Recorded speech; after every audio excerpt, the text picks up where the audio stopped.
الحمد لله رب العالمين والصلاة والسلام على سيد المرسلين محمد وعلى آله وصحبه أجمعين رب اشرح لي صدري ويسر لي أمري واحلل عقدة من لساني يفقهوا قولي۔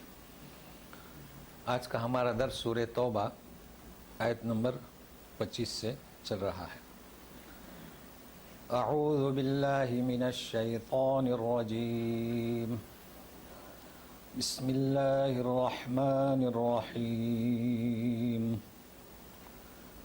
لقد نصركم الله في مواطن كثيرة ويوم حنين إذ أعجبتكم كثرتكم فلم تغن عنكم شيئا وضاقت عليكم الأرض بما رحبت ثم وليتم مدبرين ثم أنزل الله سكينته على رسوله وعلى المؤمنين وأنزل جنودا لم تروها وعذب الذين كفروا وذلك جزاء الكافرين۔ جنگ حنین کا ذکر ہے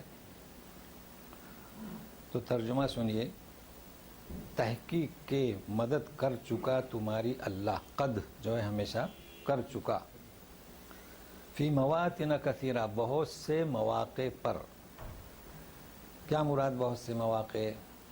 جنگ بدر میں، فتح مکہ پر، اور جب آپ کو قتل کرنے کا ارادہ کیا ہر جگہ پر آپ کی مدد کی۔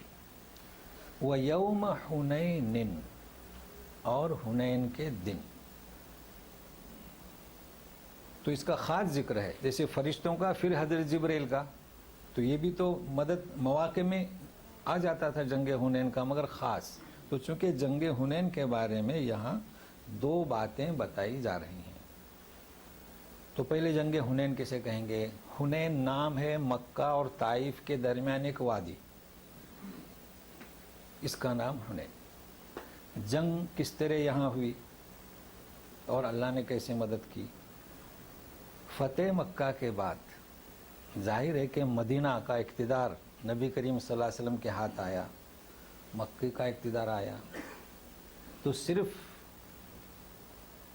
بیرونی مثلا فارس اور روم ہی نہیں، وہاں کھلبلی مچ گئی۔ چنانچہ شرحبیل نے 1,00,000 کی فوج جمع کی تھی شام کے سرحدوں پر۔ اسی طریقے سے داخل عرب کے مشرکین میں بھی کھلبلی مچ گئی کہ یہ دین تو اب غالب ہو گیا۔ تو اس حنین وادی میں حوازن اور ثقیف قبیلے کے لوگ رہتے تھے۔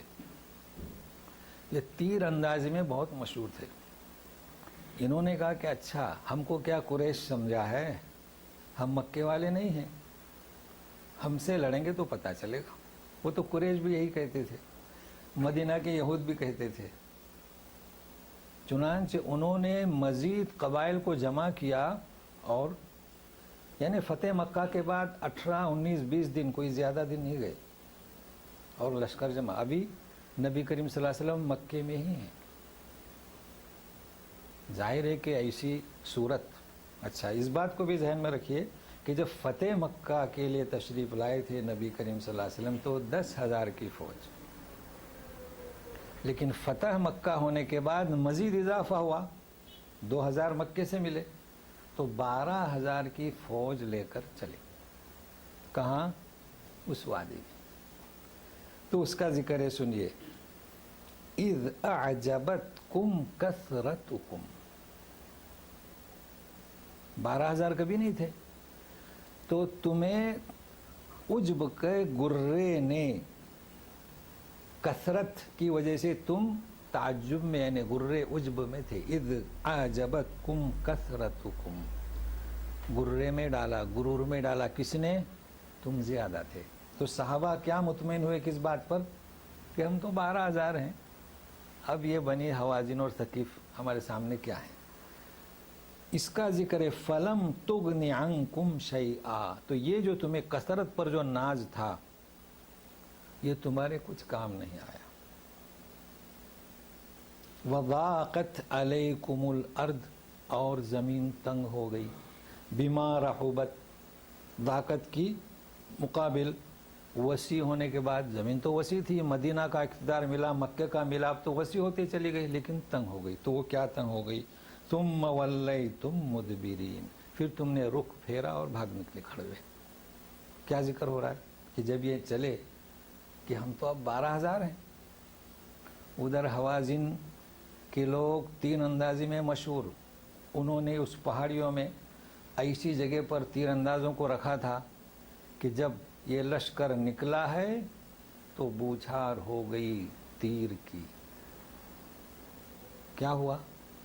برداشت نہیں کر سکے. تیر تو جب انسان سامنے ہے، تلوار ہے، ڈھال ہے، تو مقابلہ کر سکتا ہے. فوراً ہی صحابہ نے اپنا رخ پھیر دیا. ولیتم مدبرین، اس کا ذکر کر رہے ہیں. کہاں گئی کثرت؟ کثرت پر جو تمہیں اس امتیاز پر جو غرور تھا، عجب پنا تھا، یہ کچھ کام نہیں آیا. ثم ولیتم مدبرین. تو ہمیں کیا درس ملتا ہے یہاں؟ کہ فتح مکہ پر، جنگ بدر میں اور مواقع پر جو اللہ نے مدد کی، وہ تمہارے اسلحہ کی بنیاد پر نہیں تم کامیاب ہوئے، کثرت کی بنیاد پر نہیں، بلکہ وہاں اللہ نے مدد کی. اور جب انسان اپنے آپ پر اعتماد کرتا ہے، اپنے اسلحہ پر، اپنی قوت پر، تو اللہ اسے اس کی قوت کے حوالے کر دیتا ہے. تو یہ حالت ہے. 12,000 میں سے صرف 100 افراد نبی کریم صلی اللہ علیہ وسلم کے اطراف تھے، باقی سب پیچھے. ولیتم مدبرین، تاریخ دیکھنے کی ضرورت ہی نہیں ہے، کلمات صاف ہیں.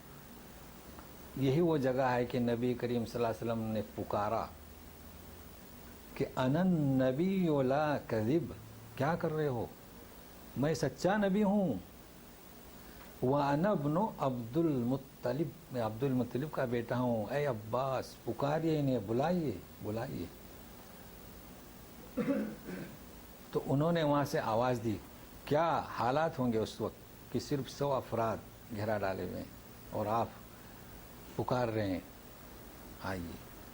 تو اللہ تعالیٰ نے کیا کیا دیکھیے. پہلے تو عبرت، درس، کہ جہاں تم نے اعتماد کیا اپنی کثرت پر، ولیتم مدبرین، مگر اللہ نے کیا کیا سنیے. ثم انزل اللہ سکینتہ علی رسولہ، پھر اللہ نے سکونت، سکینت یہ نازل کی اپنے رسول پر، یعنی اطمینان. سب سے پہلے آپ بھی تو گھبرائے ہوئے تھے. وہ علی المؤمنین، پھر سارے مومنین پر.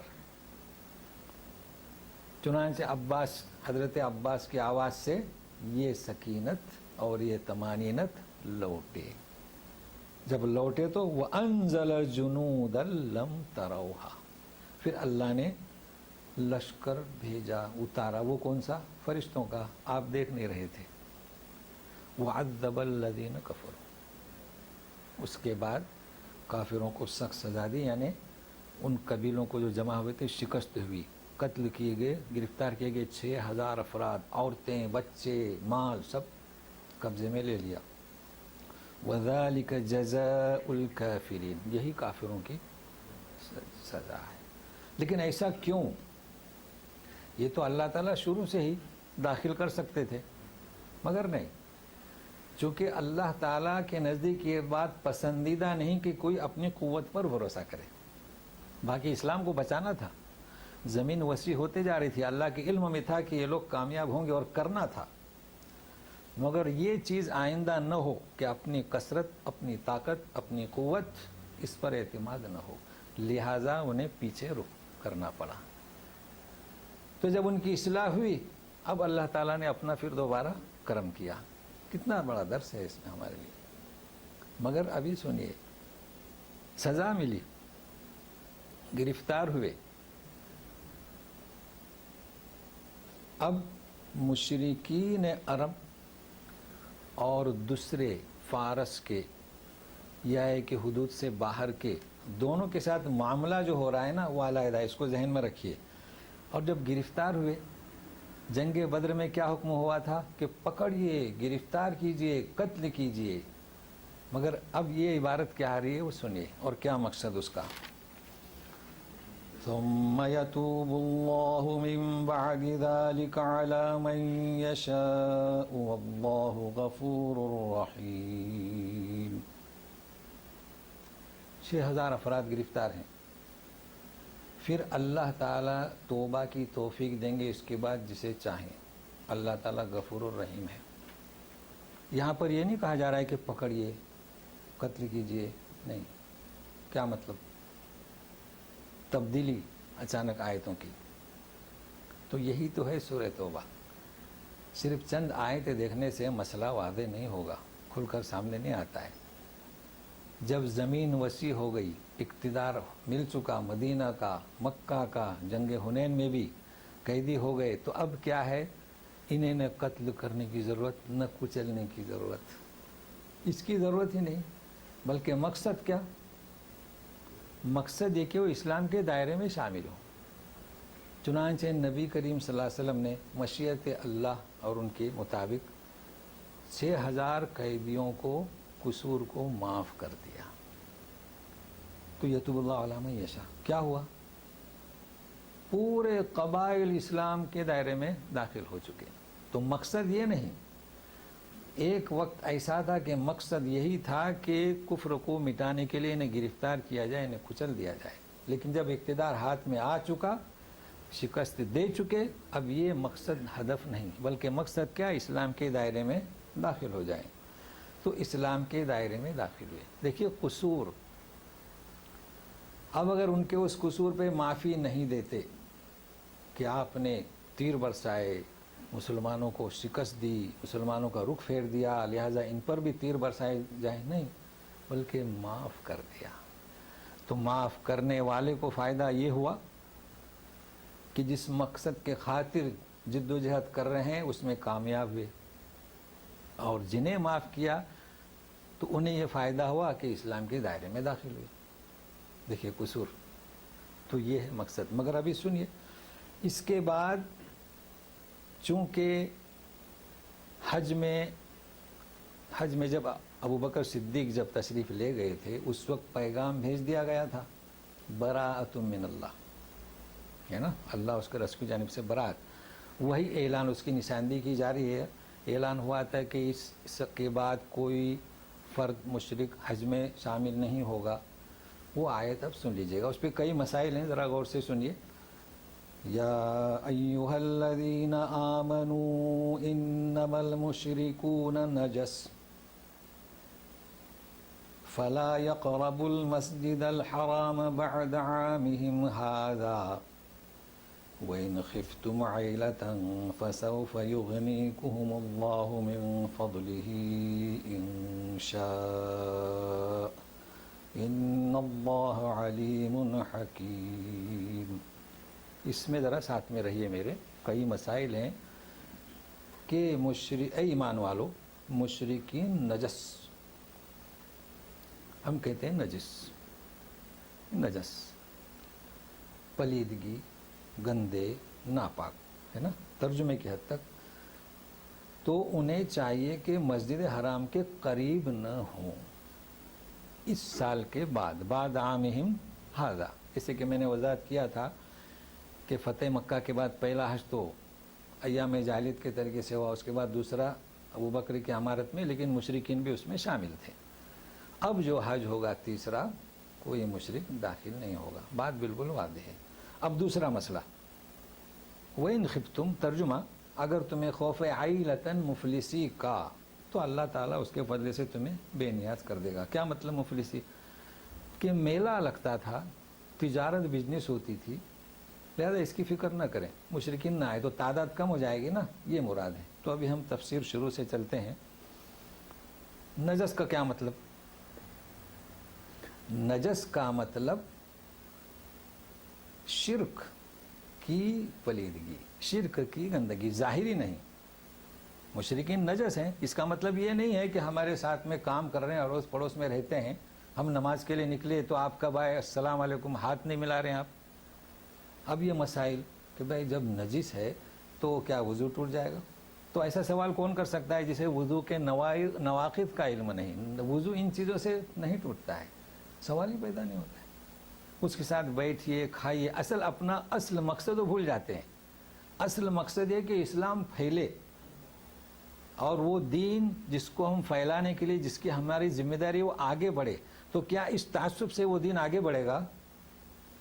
کسی مشرک سے ہاتھ ملانے سے، اس کے ساتھ کھانے پینے سے نہیں، بلکہ ہم خود راستہ مسدود کر رہے ہیں ہمارے اس منصب کا، فرض کا. لہذا اس کو بھول جائے، ایسے سوالات نہیں ہونے چاہیے. تو کیا مطلب؟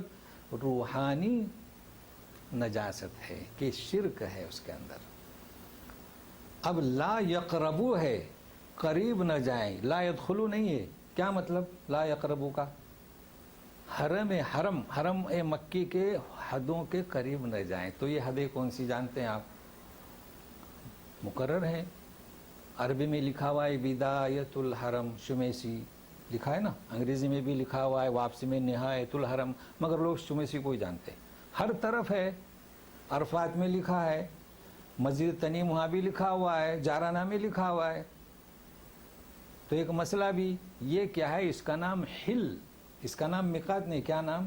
حل، یعنی یہاں سے اب حلال، اندر حرم مکی، یہ مطلب ہے.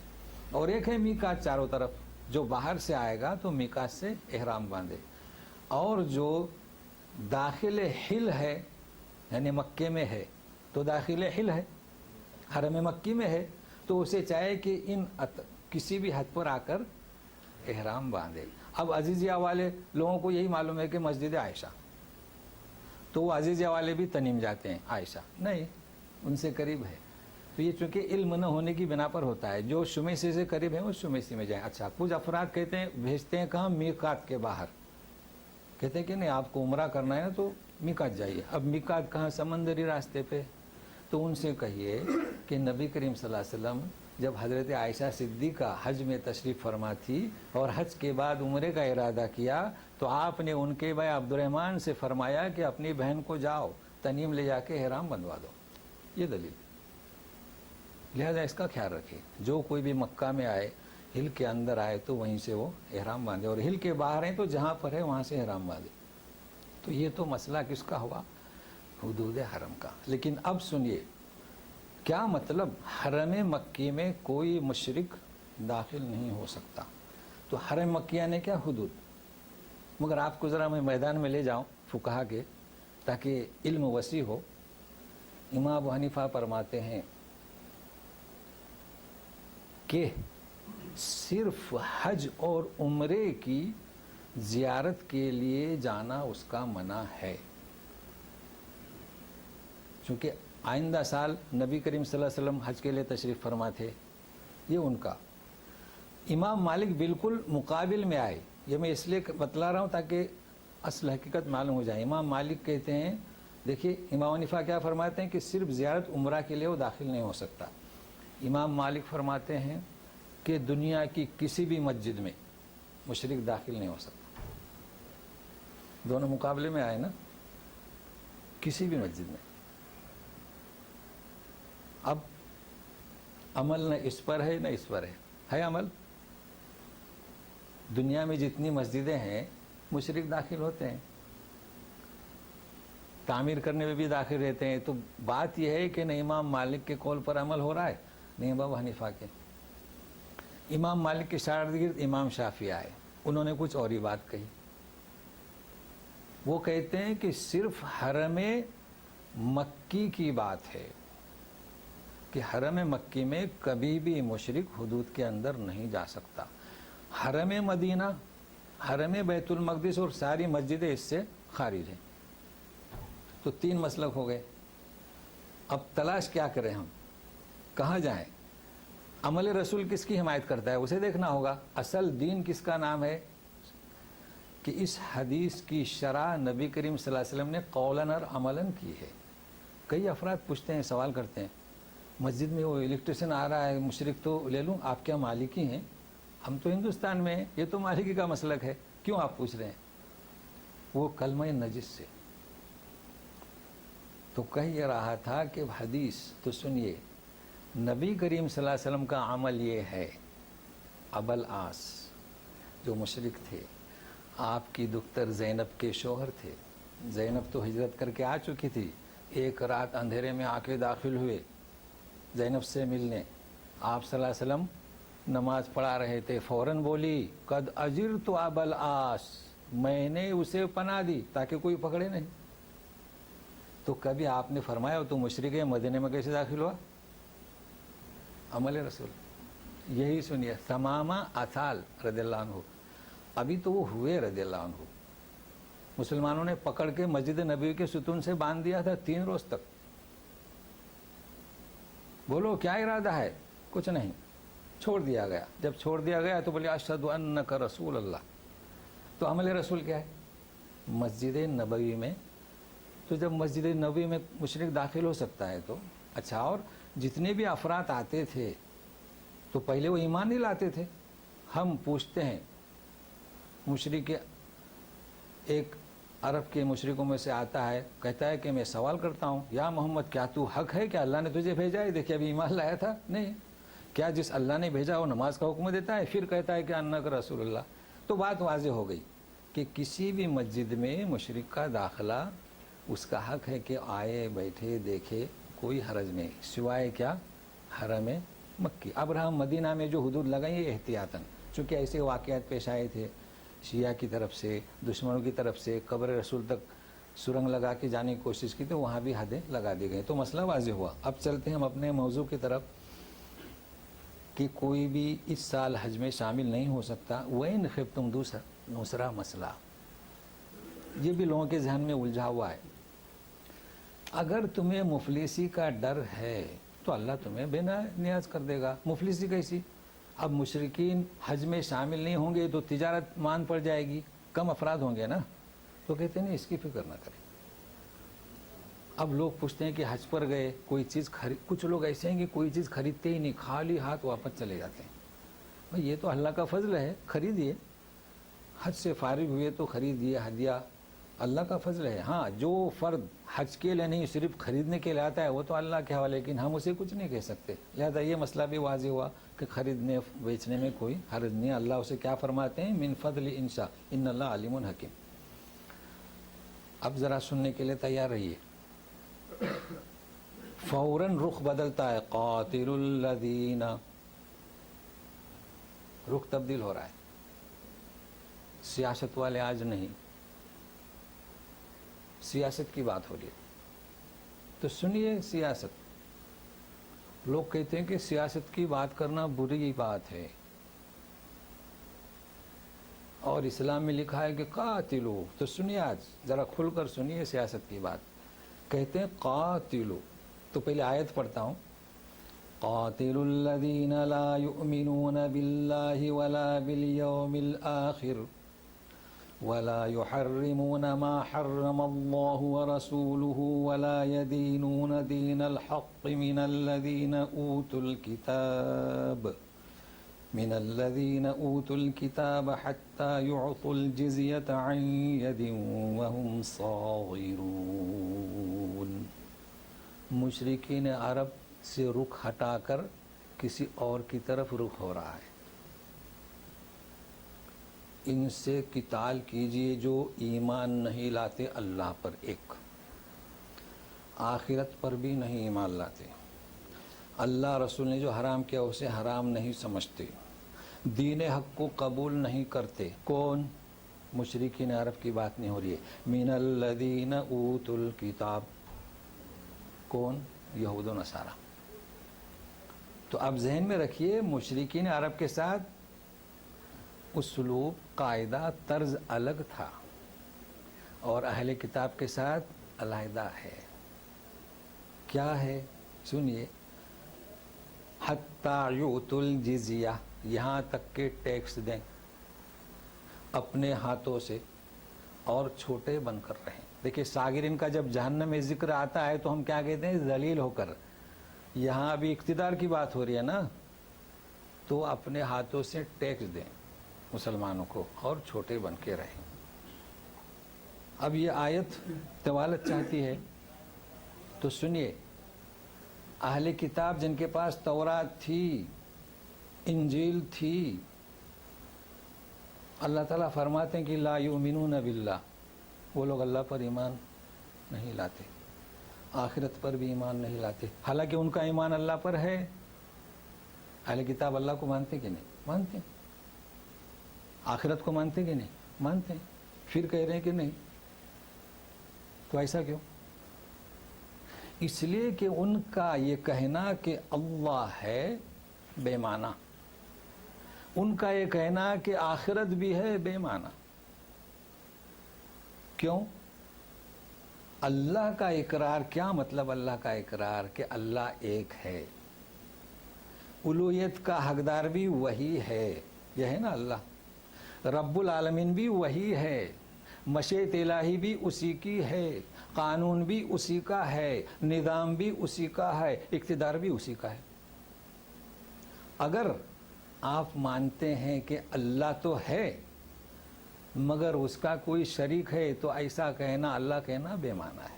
اگر آپ مانتے ہیں اللہ کو لیکن خلافت میں قوانین اس کے نہیں چلاتے تو اللہ کہنا بے معنی ہے۔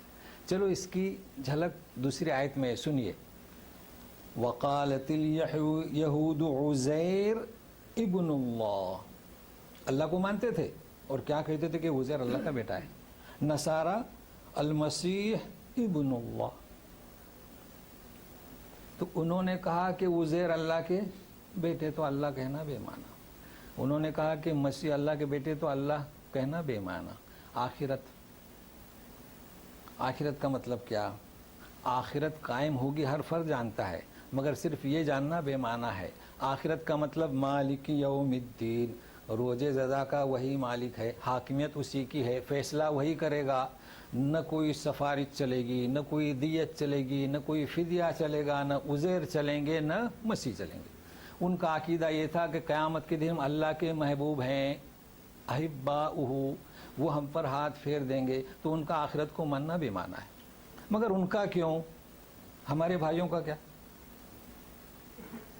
ہمارے بھائی اللہ کو مانتے ہیں، پھر مسجد میں اللہ کا ذکر کر کے باہر دوسرے کو شریک کرتے ہیں، تو ان کا اللہ کہنا کیسا ہے؟ بامعنی ہے۔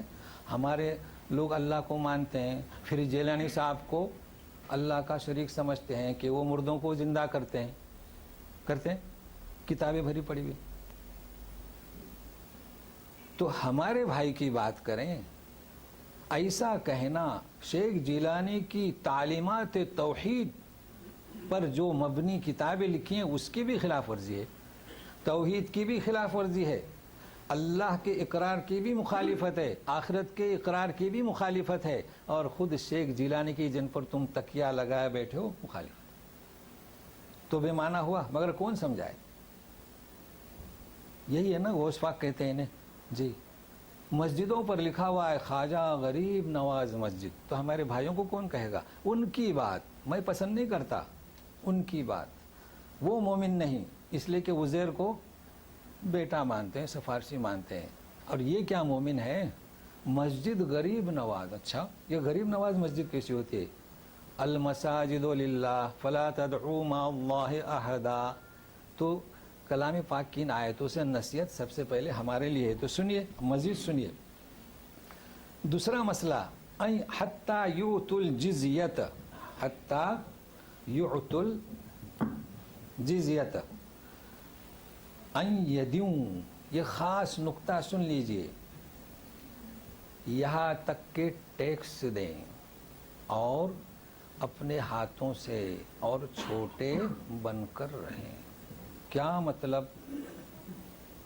دیکھیے مشرکین عرب سے کوئی ٹیکس نہیں لیا گیا، اس کو بھی یاد رکھیے گا.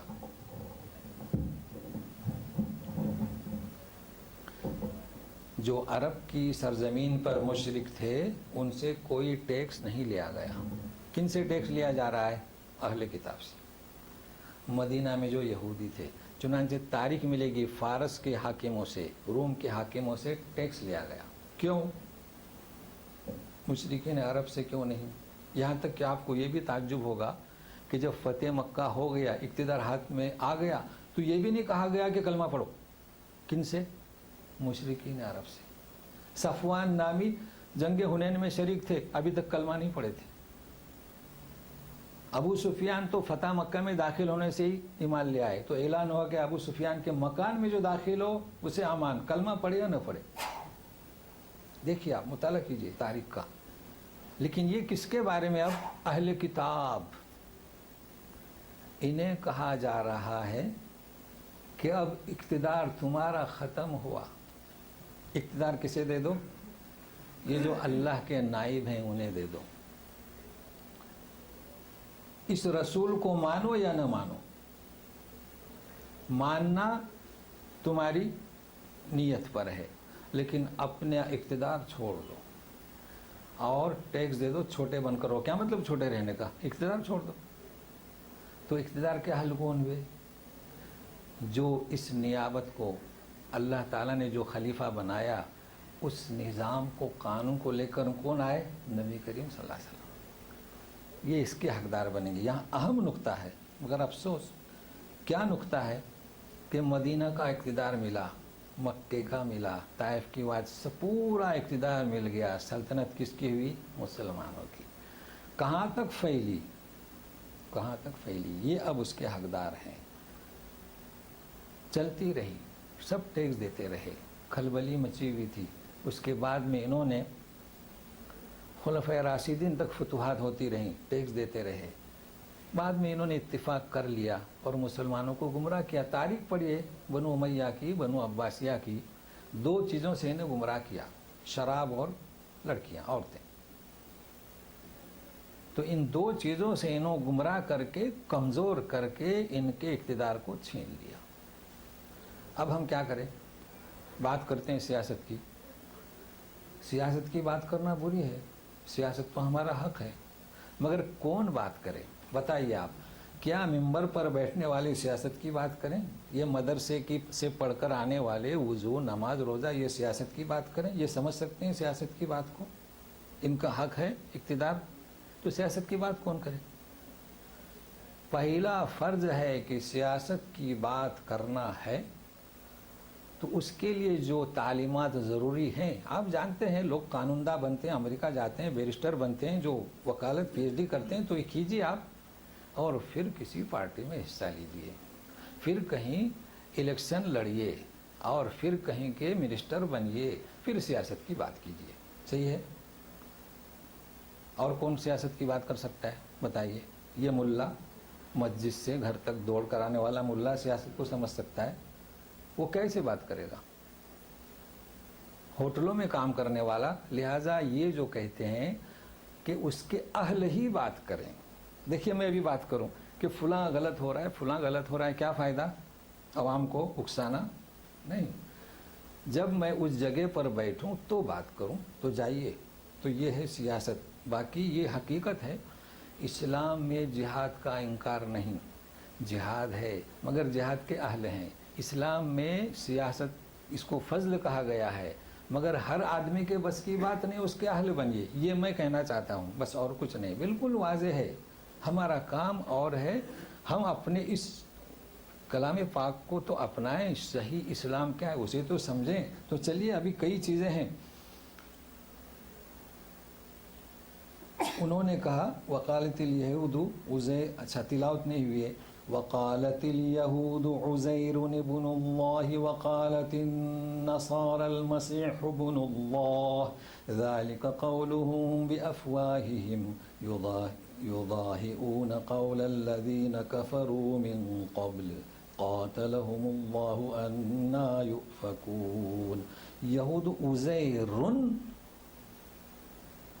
جیسے بی اسمی ہے نا، عزیرن اور ابن، الف تو نہیں پڑھ سکتے تو نون کو زیر لگا دیں، عزیر ابن اللہ.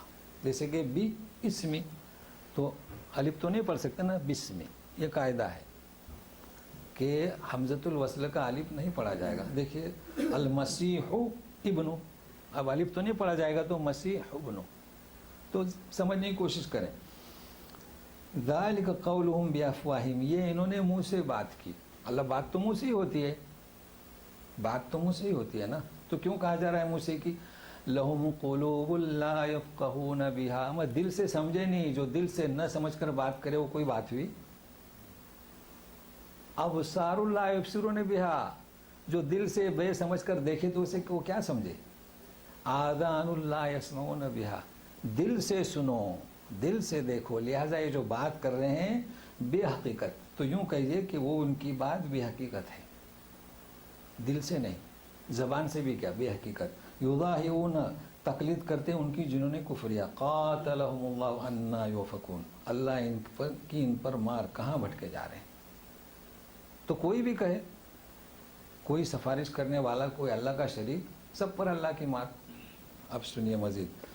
اتخذوا احبارهم ورهبانهم اربابا من دون الله والمسيح ابن مريم وما امروا الا ليعبدوا الها واحدا لا اله الا هو سبحانه عما يشركون. یہ ان کی تشریح کی جا رہی ہے، مگر میں اس چیز کو پسند نہیں کرتا کہ ان کی ہمیشہ، تو پہلے ان کا ذکر ہو پھر ہمارا. اتخذوا احبار، علماء، ہمارے کہتے ہیں مفتی، یہودیوں کیا احبار. کیا مطلب احبار؟ حبر کہتے ہیں انک، ہمارے یہاں کیا کہتے ہیں؟ روشنائی، سیاہی. تو چونکہ لکھنے والا جب لکھتا ہے تو پڑھنے والا اثر انداز ہوتا ہے. تو یہ احبار اس لیے کہ وہ ایسی باتیں پیش کرتے تھے کہ جادو بیانی لوگوں کو کنٹرول میں کر لیتے تھے، تو ان کے علماء. اور رہبان یہ مسیحیوں کے علماء، ہمارے یہاں صوفیاء. تو ان کے علماء اور ان کے راہب، انہوں نے انہیں ارباب، رب کی جمع، رب بنایا. کیا بنایا؟ رب. خلیج میں تو کفیل کو ارباب بولتے ہیں، جمع کا صیغہ استعمال کرتے ہیں. یہاں تو کفیل کہتے ہیں، یہ وہی ہے، رب کی جمع ارباب، اللہ کو چھوڑ کر. تو انہوں نے علماء کو رب بنایا من دون اللہ، اللہ کو چھوڑ کر. اور مسیح کو بھی رب بنایا، مسیح ابن مریم کو، جبکہ انہیں حکم دیا گیا تھا کہ ایک اللہ کی عبادت کریں، لا الہ الا ہو، وہی مستحق ہے عبادت کا. سبحان، وہ یہ جو شرک کر رہے ہیں نا، اللہ اس سے بری ہے، پاک ہے. عدی بن حاتم، نام سنے ہوں گے، حاتم طائی کا کس نے نام نہیں سنا؟ تو عدی آئے، مسیحی مذہب اختیار کیے ہوئے تھے. جس طریقے سے عبداللہ بن سلام پہنچے تھے نا، تو اسی طریقے سے آتے تھے لوگ، پوچھتے تھے، سوال کرتے تھے. جب انہیں یقین ہو جاتا تھا، ویسے تو یقین تو اعلان سے ہی ہوتا تھا، اسی کی تلاش میں تھے نا، تو ایمان لے آتے. یہ آئے، سوال کرتے ہیں کہ محمد ذرا بتاؤ صلی اللہ علیہ وسلم. اس آیت کے اترنے کے بعد آئے، حالانکہ وہ تقریباً قریب آ چکے تھے کہ وہی رسول ہے. بولے ذرا یہ تو بتاؤ کہ ہم لوگ تو، ہمارے علماء کو تو ہم نے رب نہیں بنایا، یہ آیت کا کیا مقصد؟ مطلب یہ نہیں کہا کہ یہ آیت غلط ہے، یعنی ہم نے اپنے علماء کو رب بنایا، ذرا اس کی شرح تو کریں. تو کیا فرماتے آپ صلی اللہ علیہ وسلم؟ کیا فرماتے ہیں سنیے، کہ انہوں نے جس بات کو حرام کیا تم نے اسے حرام جانا؟ تو بولے ہاں. انہوں نے جس بات کو حلال قرار دیا اسے تم نے حلال جانا؟ بولے ہاں. بولے اسی کا نام ہے کہ اللہ کو چھوڑ کر کہیں تم نے رب بنائے. تو بات کیا ہوئی؟ بات معمولی نہیں ہے، بے سند بات، نہ کلام اللہ میں ہے، نہ عمل رسول میں ہے. اور کسی اپنے استاد نے، شیخ نے وہ بات کہی تو اسے قبول کر لینا، یہ بھی یہی بات ہے، اربابم من دون اللہ. مگر ہم اگر کسی سے کہتے ہیں کہ عمل رسول، تو لیبل چپکا دیتے ہیں. اب ہمارے یہاں کیا کہتے ہیں؟ مفتیان کرام کہتے ہیں نا، مفتیان کرام، اور صوفیان عظام۔ صوفی کون سے؟ یہ تسبیح پڑھنا، خانقاہ میں جانا۔ کلام اللہ کے سامنے ہم ان کے اس بات کو ترجیح دیتے ہیں۔ فقہ کو لیجئے، جیسے ابھی میں نے بتلایا کہ فقہا ہے نا، فقہ تو ہر وقت ساتھ نہیں دے سکتا۔ کئی مسائل فقہ نے لکھے ہیں۔ امام شافعی نے لکھا ہے کہ بیوی کا ہاتھ لگ گیا جسم تو وضو ٹوٹ گیا۔ بتائیے کہ یہ مسئلہ آپ کو قیامت تک ساتھ دے گا؟ حج پر عمرے میں آئیں گے بیگم کو لے کے تو کیا کریں گے؟ اب کیا؟ اگر بیگم کا ہاتھ پکڑتے ہیں تو وضو ٹوٹ جاتا ہے، تو کیا کرتے ہیں جانتے ہیں؟ پہلے بیگم کا ہاتھ پکڑ کے 7 چکر لگواتے ہیں، پھر جا کے وضو کرتے ہیں۔ بھائی کس سے پوچھتے؟ بیگم کا بھی تو طواف کہاں ہوا؟ آپ نے تو ہاتھ پکڑا اس کا، کیوں؟ اس لیے کہ ارباب بنا لیے۔ فقہ شافعی میں لکھا ہے۔ اچھا، دونوں کا وضو ٹوٹتا ہے نا، تو آپ نے ہاتھ پکڑ کے طواف کرایا، اس کا طواف نہیں ہوا، پھر آپ، تو کہنے کا مقصد ہے کہ فقہ آپ کا ہمیشہ ساتھ نہیں دے گا۔ جیسے ابھی بتلایا کہ یہ ان کی رائے ہے، ان کا اختلاف ہے، اس سے روشنی ملتی ہے، اس سے روشنی ملتی ہے، لیکن اسے دیکھنا ہے کہ سند۔ مگر افسوس ہے کہ مسجدوں میں، نمازوں میں، جماعتوں میں اختلاف کر رہے ہیں۔ یہی ہے ارباب من دون اللہ۔ کئی کوششیں کی گئیں کہ ایک مسجد میں 2 جماعتیں نہ کریں۔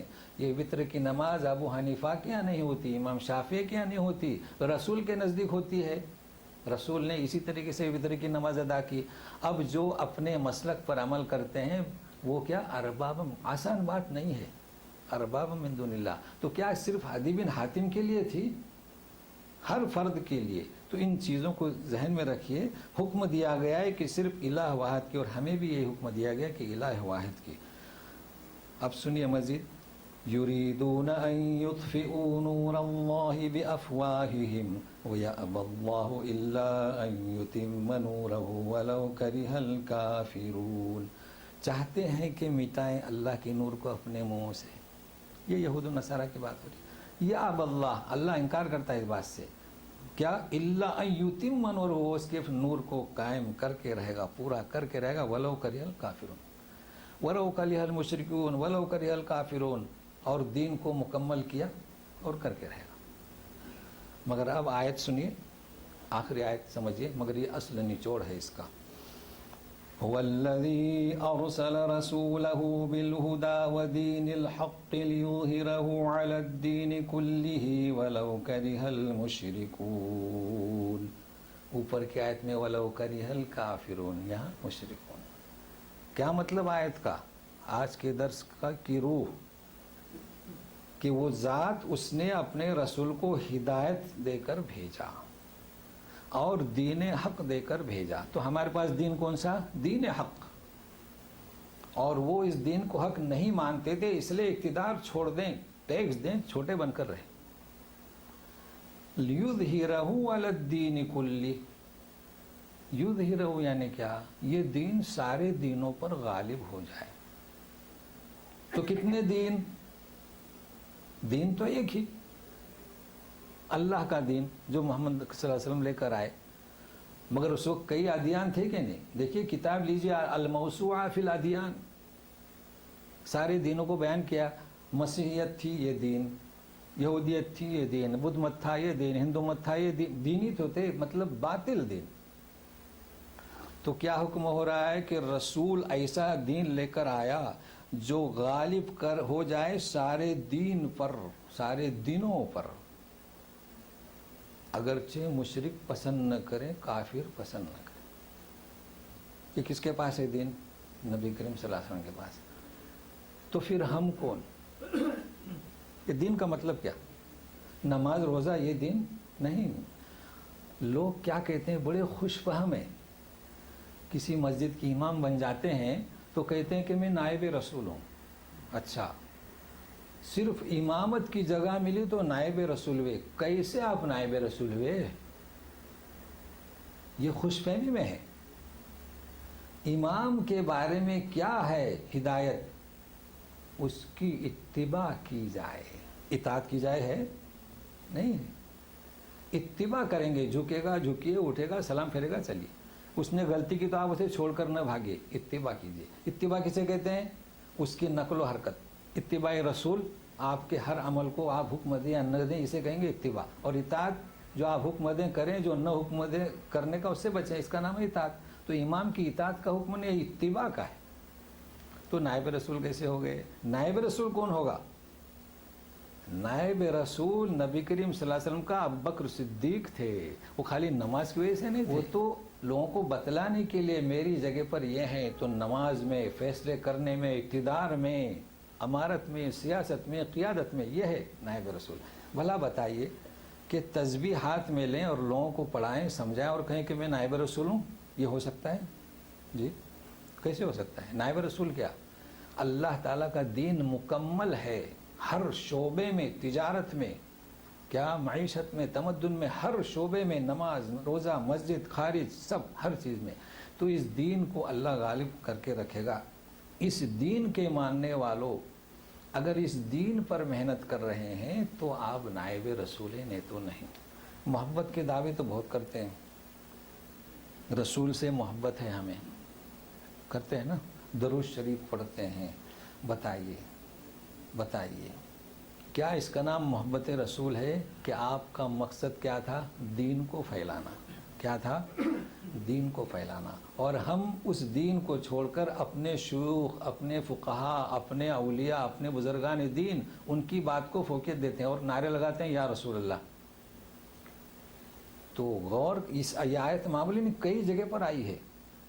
مختصر یہ کہ یہ دین ہم اس وقت تک اس فریضے کو اپنانے والے نہیں ہو سکتے, اس وقت تک محبت رسول کا دعویٰ کرنے والے نہیں سمجھے جا سکتے, اس وقت تک ان تم کنتم تحبون اللہ, نہ اللہ کے ساتھ محبت کا دعویٰ کرنے والے ہو سکتے ہیں, جب تک کہ اس دین کو ہم نہ سمجھیں, اس دین کو ہم نہ اپنائیں. اب اس کے بعد جو ہے مومنین کی طرف رخ ہو رہا ہے, تو وہ انشاءاللہ پھر آئندہ کے درس میں. لیکن اس کو یاد رکھیے کہ ایک تو مشرکین عرب کی طرف رخ تھا, پھر اہل کتاب کی طرف رخ تھا, اب تیسرا رخ کس کے لیے ہے؟ مومنین کے لیے. تو انشاءاللہ آئندہ. تو اب ہماری مجلس ابھی ختم نہیں ہو رہی ہے, صرف درس قرآن. اب اس کے بعد جو ہے بخاری کا درس ہوا ایک لمحے کے بعد.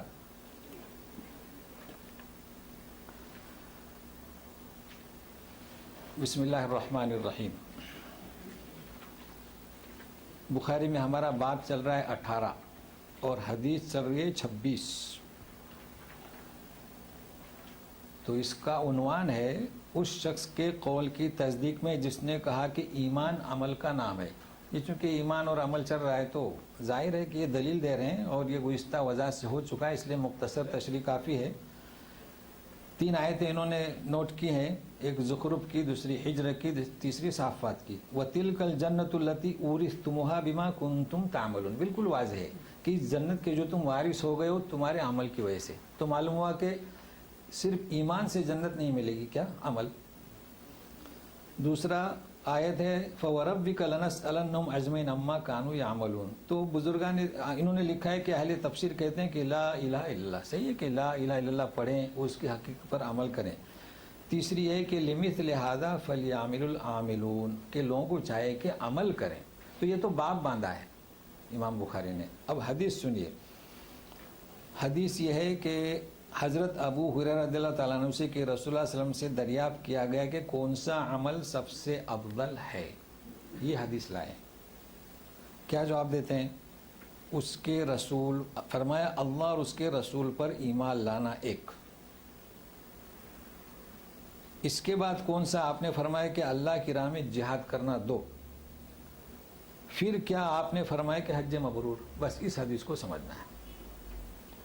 کون سا عمل افضل؟ تو کیا فرمایا کہ اللہ اس کے رسول پر ایمان, پھر فرمایا کہ جہاد, اور پھر فرمایا کہ حج مبرور. اب اس میں جہاد جو فرمایا, میں کہتا ہوں جہاد سے انکار نہیں کیا جا سکتا, جہاد سے انکار نہیں کیا جا سکتا, لیکن ہم کس جہاد کا انکار کرتے ہیں جو جہاد ہی نہیں ہے. اس کا نام جہاد ہے کہ میں آواز دوں, لوگوں کو بلاؤں, اس کا نام جہاد نہیں. جہاد کرنا کس کا کام ہے؟ اصحاب اقتدار کا, یعنی حکومتوں کا. لیکن یہاں جو سننا ہے کہ آمنت باللہ میں جہاد کا ذکر ہے نہیں ہے. آمنت باللہ و ملائکتی و کتبی و رسولی والیوم الآخری ہے کہ نہیں, والقدری شرری و خیری من اللہ تعالی. جہاد کا ذکر نہیں. تو جو ایمان کے ارکان اسلام کے ارکان جہاد کا ذکر نہیں. تو معلوم ہوا کہ جہاد ہر وقت نہیں، کبھی ضرورت پڑنے پر اور اس کے اہلکار موجود ہیں. لیکن یہاں مقدم کیا حج سے، دیکھ رہے ہیں نا آپ، یعنی پہلے جہاد کو پھر حج. تو لوگ اس سے دلیل پکڑ کے پکاریں گے لوگوں کو چلے جمع ہو جائے، نہیں، اس وقت کے حالات ایسے تھے. جنگ حنین، تو کیا آپ حج کا ذکر کریں گے؟ حج تو آئندہ سال ہونے والا تھا.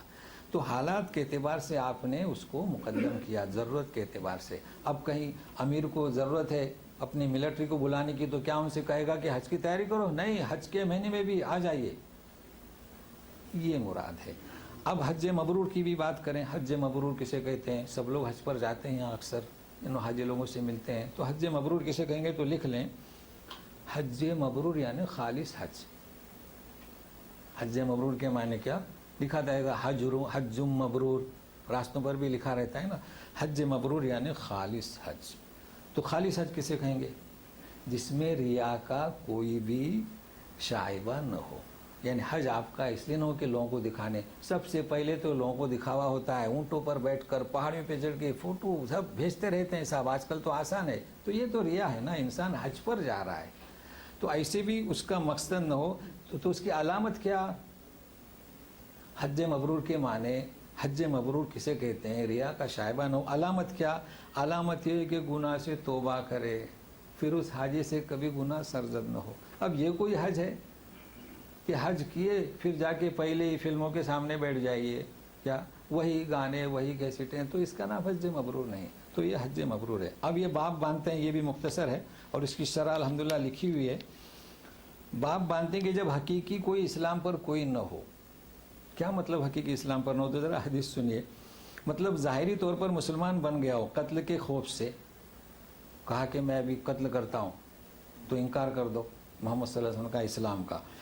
تو اس پر مسلمان کا اطلاق کہتے ہیں درست ہے. جب دیہاتیوں نے کہا کہ ہم ایمان لائے، تو آپ کہہ دیجئے کہ تم ایمان نہیں لائے بلکہ تم تو ظاہری مسلمان ہو. ہے نا قرآن شریف کا آیت، لن تقولوا اسلمنا قولوا کیا آمنا قولوا اسلمنا. تو اگر ایمان حقیقتاً حاصل ہو تو وہ باری تعالیٰ کی ارشاد، بے شک دین اللہ کے نزدیک صرف اسلام ہی ہے. مطلب اگر کوئی کہے کہ میں کلمہ پڑھتا ہوں، میں ایمان لاتا ہوں، تو اسے قبول کرو، حقیقی اسلام اس میں ہو یا نہ ہو. تو اس سلسلے میں یہ حدیث سنیے. دوسری ترجمہ میں کر رہا ہوں. سعد رضی اللہ عنہ سے یہ سن کر یہ خبر دی، سعد بن ابی وقاص نے اپنے والد سعد رضی اللہ عنہ سے سن کر یہ خبر دی کہ رسول اللہ علیہ وسلم نے چند لوگوں کو کچھ عطیہ دیا. سنیے ابھی، خود عطیہ دیا اور سعد وہاں موجود تھے. وہ کہتے ہیں کہ رسول اللہ علیہ وسلم نے ان میں سے ایک شخص کو کچھ نہیں دیا، عطیہ دیا اور ایک شخص کو چھوڑ دیا، نہیں دیا. حالانکہ وہ ان میں سب سے زیادہ پسند تھا. مطلب یہ اسے پکا مومن سمجھتے تھے. ہم بھی ہے نا محفل میں کسی کو ہم بزرگ سمجھتے ہیں. تو میں نے کہا کہ حضور یعنی یا رسول اللہ آپ نے فلاں کو کچھ نہیں دیا، حالانکہ میں اسے مومن گمان کرتا ہوں. آپ صلی اللہ علیہ وسلم نے فرمایا مومن یا مسلمان؟ جواب میں فرمایا. میں تھوڑی دیر چپ رہا.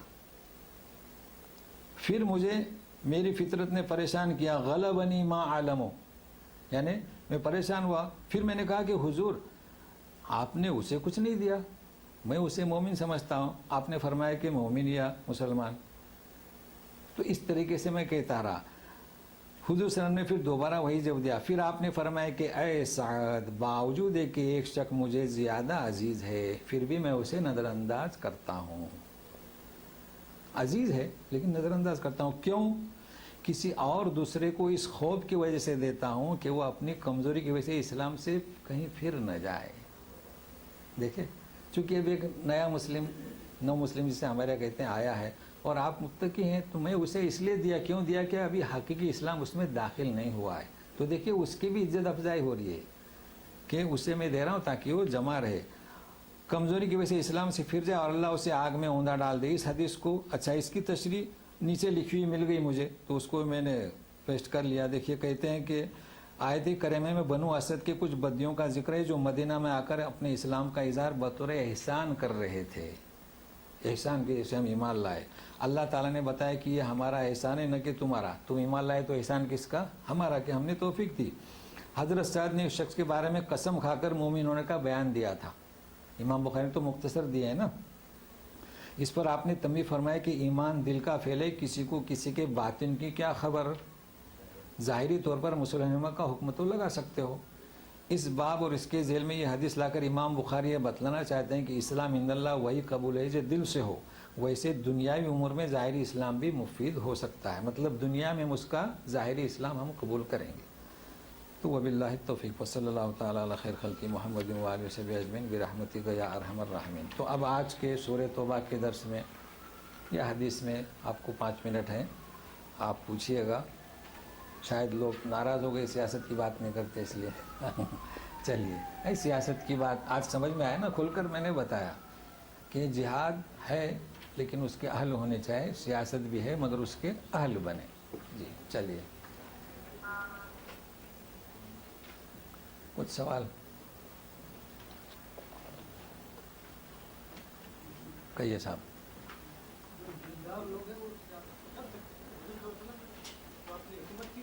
ہاں ان کا سوال یہ ہے کہ جو دیندار لوگ ہیں، یعنی مدرسہ کے فارغ، یہی دیندار آپ کہیں گے نا، یا ہے کہ جو ڈگریاں لیے ہوئے ہیں. چونکہ اگر آپ مدارس سے فارغ ہونے والے کے لیے کہیں گے تو یہ بات ان کے ساتھ چسپانی ہوتی، کیونکہ میں اسی میدان سے ہوں. چونکہ مدارس میں درس نظامی پڑھایا جاتا ہے. درس نظامی مطلب کیا؟ وہ جو مفتی ہوتا ہے ایک لمیٹڈ فقہ کا یا حنفی کا یا شافعی کا، اس سے باہر کچھ نہیں. اب جو دیندار ہیں جیسے کہ قانون داں ہیں، جو ڈگریاں آپ جانتے ہیں نا، جو بیرسٹر ہیں، وکلا ہیں، یہ دیندار یہ کر سکتے ہیں. تو میں اس کا انکار نہیں کر رہا ہوں نا، لیکن میں کیا کہہ رہا ہوں کہ آپ کسی پارٹی میں شامل ہوں اور انتخاب لڑیں اور اوپر آ جائیں پھر بات کریں. ہاں یہ میں بات کرتا ہوں. تو دیندار کیا اور نہ دیندار ہو تو بھی کیا فرق پڑتا ہے؟ اب جتنے بھی عمرہ گزرے ہیں تو سارے دیندار تو نہیں تھے نا، لیکن اس میں وہ صلاحیت ہو. اب ہم یہ نہ دیکھیں، اس لیے کہ حدیث ہے کہ وَإِن تَعْمَرْ عَلَيْكُمْ عَبْدٌ حَبْشِيٌّ، تم پر اگر کالا غلام سیاہ امیر بن جائے تو اس کی اطاعت کرو. تو ہم یہ نہ دیکھیں کہ وہ دیندار ہے، اگر وہ منسٹر بن گیا ہم اس کو تسلیم کریں.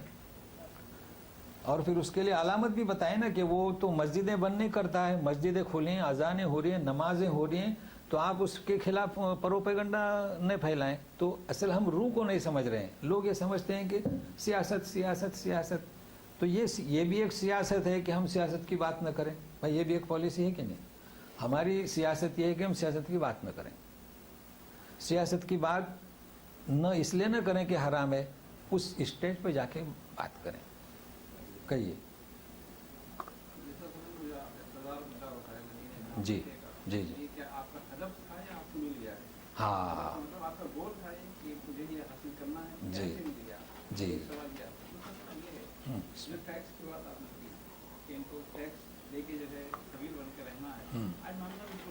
جی جی